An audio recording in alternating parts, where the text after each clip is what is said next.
আজি মই আপোনালোকক দেখুৱাবলৈ গৈ আছোঁ কিছু অতি মনোমোহা প্ৰাকৃতিক দৃশ্য। এই প্ৰাকৃতিক দৃশ্যবোৰ দেখা পালে আপুনি হয়তো আচৰিত হ'ব এই কাৰণে যে আপোনালোকে ভাবিব অসমতো এনেধৰণৰ প্ৰাকৃতিক দৃশ্য আছেনে? হয়, এনে আমাৰ অসমত বহুতো প্ৰাকৃতিক দৃশ্য আছে যি অজ্ঞাত নহয়।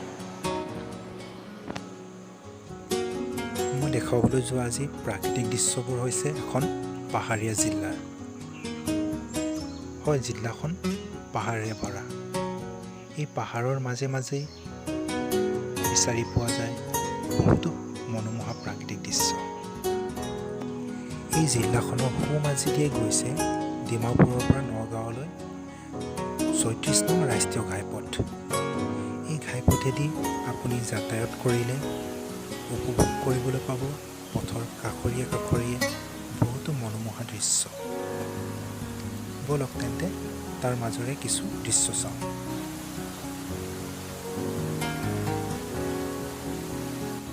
শিলভেটা ডিমাপুৰৰ পৰা প্ৰায় ৫০ কিলোমিটাৰ দূৰত্বত ৩৬ নং ৰাষ্ট্ৰীয় ঘাইপথৰ পাহাৰৰ দাঁতি একেবাৰে পথৰ কাষতেই এই জলপ্ৰপাত অৱস্থিত।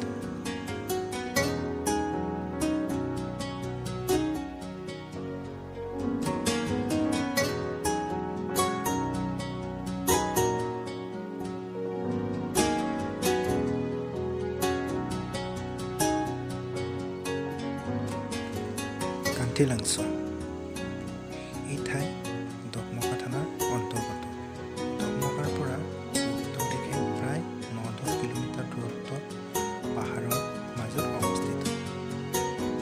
নগাঁৱৰ পৰা ইয়াৰ দূৰত্ব প্ৰায় ৬৫ কিলোমিটাৰ।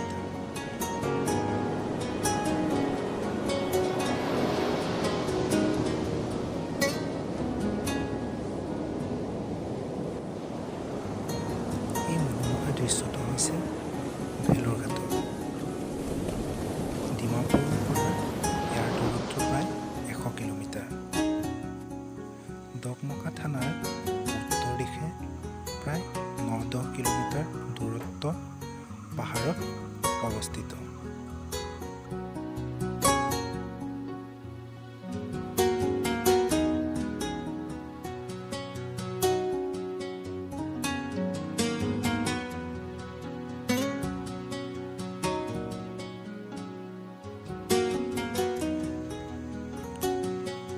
অলিয়ে গলিয়ে মনোমোহা প্ৰকৃতিৰে ভৰি থকা এখনি জিলা।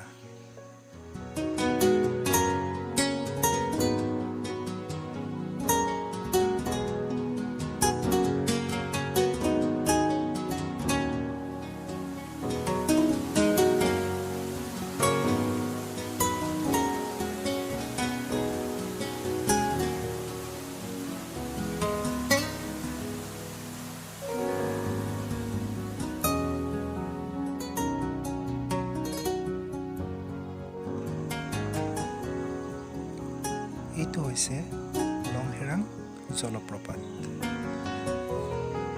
তাৰাবাসা।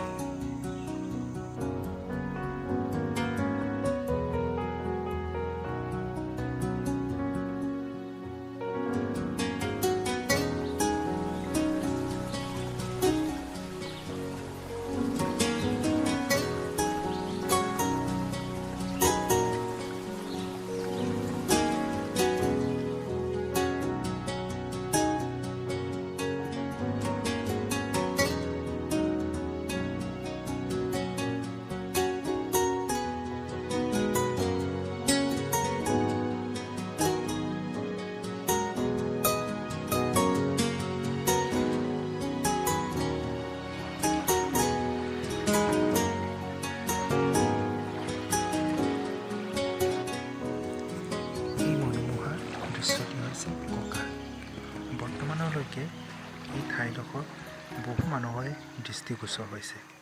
ইয়াত বিশেষকৈ মানুহবোৰে পিকনিক খাবলৈ বাবে আহে।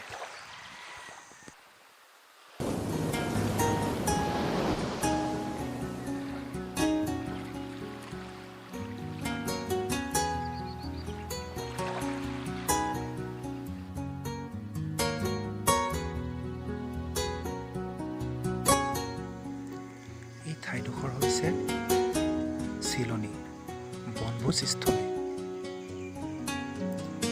ইয়াৰ স্থান হৈছে লুঙিত নামৰ এটুকুৰা ঠাইৰ নিচেই কাষতে।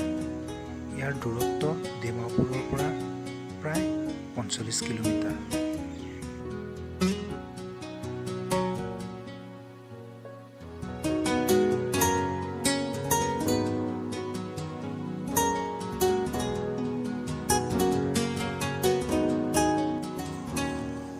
কাৰ্বি আংলঙৰ এই মনোমোহা দৃশ্য চাই কেনে পালে আপুনি অনুগ্ৰহ কৰি কমেণ্ট বক্সত জনাব আৰু ভিডিঅ'টো ভাল লাগিলে লাইক কৰিব।